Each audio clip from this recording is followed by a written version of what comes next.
आज हमारे साथ एक पेशेंट हैं जो कि धार ज़िले से हैं, ठीक है? इनका नाम है गणेश। तो ये हमारी वीडियोज़ को देखकर आज हमारे साथ बैठे हुए हैं क्योंकि इनको हेयर ट्रांसप्लांट कराना है। जब हमारे बाल झड़ जाते हैं तो हम तरह-तरह की मेडिसिन लेते हैं, तरह-तरह के ऑयल यूज़ करते हैं और सारी चीज़ें यूज़ करने के बाद फिर हमारे पास कोई ऑप्शन नहीं बचता, तो बाद में ये बचता है कि साथ में बैठना है, फिर बाद में हेयर ट्रांसप्लांट कराना है। तो भाई आज हमारे साथ आए हैं, तो सबसे पहले आपको बताएँगे कि इनका हेयर लॉस किस कारण से हुआ था? मेरा हेयर लॉस डेंड्रफ के वजह से हुआ था। हाँ। और थोड़ा थोड़ा हो रहा था। वो ट्रीटमेंट भी लिया था मैंने डॉक्टर से। फिर वो अपने आप ही झड़ने लग गया। अच्छा, वो ट्रीटमेंट जो लिया था तो उसमें आप उन्होंने क्या मेडिसिन वगैरह दी थी? मेडिसिन दी थी, विनॉक्सिडिल दी थी, कुछ टेबलेट भी दी थी। अच्छा, इन सब चीज़ों को आपने कितने टाइम तक यूज़ किया? मैंने 6 मंथ तक यूज़ किया है। हाँ। और वो उसका मतलब आता है रिजल्ट, पर उतना नहीं आता है। अच्छा, उससे कुछ ग्रोथ दिखती है और हाँ, कुछ ग्रोथ कम दिखती होता है। तो फाइनली हेयर ट्रांसप्लांट कराने की कंडीशन तभी बचती है जब मतलब सारी चीज़ें यूज़ कर लो, फिर उसके बाद कुछ नहीं बचता कि ट्रांसप्लांट ही कराओ। ये बताओ कि आपको मतलब लगभग कितना टाइम हो गया हेयर लॉस होते हुए? हेयर लॉस मेरे को कम से कम 3 साढ़े 3 साल हो गए। मतलब 3.5 साल इनको हो चुके, 3.5 साल में ये कंडीशन है। और जब मेरा हेयर लॉस हुआ तो लगभग मुझे भी 5 साल के आसपास हो गए थे, क्योंकि 2 साल तो क्लिनिक ही चूज़ करने में लगा था मुझे। अच्छा, हाँ। हाँ, पर जब मैंने सारी क्लिनिक सर्च कर ली और फाइनली मुझे अंकित सर की क्लिनिक मिली, तो यहाँ से ही मैंने अपना हेयर ट्रांसप्लांट कराया था। हाँ। अच्छा, ये बताइए कि जैसे हेयर ट्रांसप्लांट कराने का आपका जो प्लान बना, आपने ये वीडियोज़ वगैरह देखे, तो हाँ। ये 100% कैसे डिसाइड हुआ कि मुझे यहीं से ही कराना है? नहीं, वीडियो तो मैं सब देखता था, सारे यूट्यूब पे जो जो बड़े बड़े चैनल, सब छोटे और सब देखता था मैं।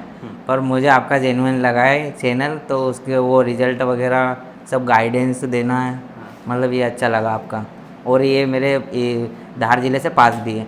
अच्छा, धार हाँ। जिले से पास। तो दोनों चीज़ें हो गई कि एक तो अच्छा क्लिनिक है, दूसरी बात कि मुझ पे ये ट्रस्ट करते थे और तीसरी बात कि क्लिनिक पास में ही है। हाँ। अच्छा, जब तक अपनी बात हुई है, तो आपको कभी ऐसा डाउट रहा कि मैं कुछ बोल रहा हूँ और कुछ कर रहा हूँ? मतलब सारी चीज़ें क्लियर की मैंने? नहीं, क्लियर पूरा, होटल वगैरह सब इन्होंने ही दिलाया है, हाँ। सब पूरा कंप्लीट। तो भाई ये होता है कि जैसे कोई बाहर से रहता है तो मेरा पहला फ़ोकस होता है कि वो किसी भी तरह से परेशान ना हो, ठीक है?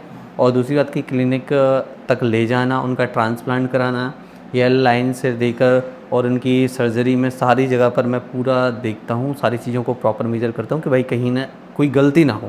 भाई डॉक्टर तो रहते ही हैं, वहाँ पर कोई गलती का चांस नहीं है। बाकी मैं जब जाता हूँ तो मेरा पहला फ़ोकस होता है कि भाई पेशेंट यदि मेरे भरोसा पर यहाँ तक आए हैं तो रिज़ल्ट में किसी प्रकार से कंप्रोमाइज़ नहीं होना चाहिए। तो ये सारी चीज़ें ध्यान रखते हैं। आज इनकी सर्जरी अभी स्टार्ट होती है, तो मैं अभी इनके हेयर की कंडीशन आपको दिखा देता हूँ कि ऊपर से इनका इतना एरिया हेयर लॉस हो चुका है। इनका डोनर एरिया काफ़ी ठीक-ठाक है, मतलब इनका रिज़ल्ट अच्छा आ जाएगा। ये पूरा रिज़ल्ट जो होता है कि पहली बात तो डॉक्टर ठीक-ठाक हो और दूसरी बात कि आपकी ग्राफ्ट्स ठीक हो और तीसरा आपने उसको केयर कैसे किया है, तो इन सब चीज़ों को ध्यान देना होता है। तो ये मैंने वीडियो पहले से ही बना के रखा है। मतलब क्या है कि कुछ लोग वीडियो तभी डालते हैं जब पेशेंट का रिज़ल्ट आ जाता है। आज मैं रिकॉर्ड कर रहा हूँ वीडियो इनका, तो 16 जून है आज, तो 16 जून को ही मैं इनका अपलोड कर दूँगा।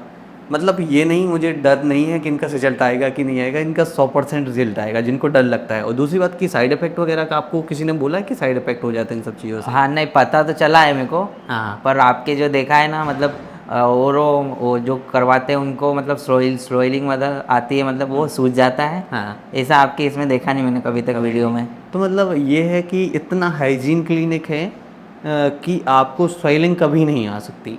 बस आप गलती ये ना करो कि सिर को झुका के आप रखो, तो इन सब चीज़ों को आपको ध्यान देना है। मतलब जो क्लिनिक से जो आपको गाइडलाइंस दी जाती हैं, हाँ। तो उन गाइडलाइंस पे आपको चलना है, तो आपको बिल्कुल भी कभी इन सब चीज़ों का सामना नहीं करना पड़ेगा और 6 दिन बाद आप बिल्कुल नॉर्मल हो जाते हो, ठीक है? तो ये सब चीज़ें हमने मतलब कि इतना पेशेंट को सारी चीज़ों को हम खुद ही गाइड करते हैं। मतलब आप सर्जरी करा लोगे, सर्जरी के बाद ऐसा नहीं कि मैं आपसे कॉन्टैक्ट छोड़, मैं खुद कॉल करूँगा आपको, ठीक है? हाँ। मतलब जब आपका रिजल्ट आएगा और हम लोग वीडियो बनाएंगे, इसमें ये आपको ओपिनियन देंगे कि भाई मैंने कितना सपोर्ट किया, क्योंकि क्लिनिक का एक टाइम रहता है कि 10 से 6 तक ही खुलना है। उसके बाद यदि आपको रात में कोई प्रॉब्लम जाती है, कुछ भी प्रॉब्लम जाती है, उसके लिए कौन रहता नहीं, है कि नहीं? सही। मैंने सब चीज़ों को देखा है और फेस किया सारी चीज़ों को, तो मुझे पता रहता है कि यार पेशेंट को क्या प्रॉब्लम आ सकती है, कहाँ पर हमें उनको हिंट करना है, कहाँ पर हमें गाइड करना है और कहाँ पर वो गलती ना करें ताकि स्वेलिंग वगैरह से बचना है। तो बहुत सारी चीज़ें होती हैं जो क्लिनिक तो एक देखो प्रॉपर टाइम पर अपना काम करती है, इसके बाद सारे जो भी वहाँ पर काम करने वाले लोग होते चले जाते हैं, फिर कौन रहता है। इसलिए मेरा नंबर हमेशा रहता है, मैं हमेशा पेशेंट को देकर ही रखता हूँ, और आप लोग भी कभी भी कॉल करके देख लेना, तो हमेशा आपकी बात हो जाएगी। तो निश्चिंत होकर आप आ सकते हो, अपना हेयर ट्रांसप्लांट करा सकते हो, ठीक है, कोई भी दिक्कत नहीं होगी। तो लगभग मेरा यह था कि मैंने पहले से वीडियो बना ही लिया इनका, सारी चीज़ें मैं अपलोड कर ही दे रहा हूँ। इनके जो भी ट्रांसप्लांट होगा इनका प्रोसीजर मैं अलग से ही डालूंगा, रील्स वगैरह भी डालूंगा, तो उन पर भी आप देख लेना, ताकि आपको प्रॉपर इसका गाइडेंस मिल सके, ठीक है। तो आपको ये वीडियो अच्छा लगा है तो वीडियो को लाइक कर लेना, चैनल को सब्सक्राइब कर देना, और इंस्टाग्राम पर जाकर भी फॉलो कर लेना। अभी 9,000 सब्सक्राइबर होने वाले हैं, 10,000 तक बहुत जल्दी पहुँचाना है, इसलिए सब्सक्राइब जरूर कर लेना।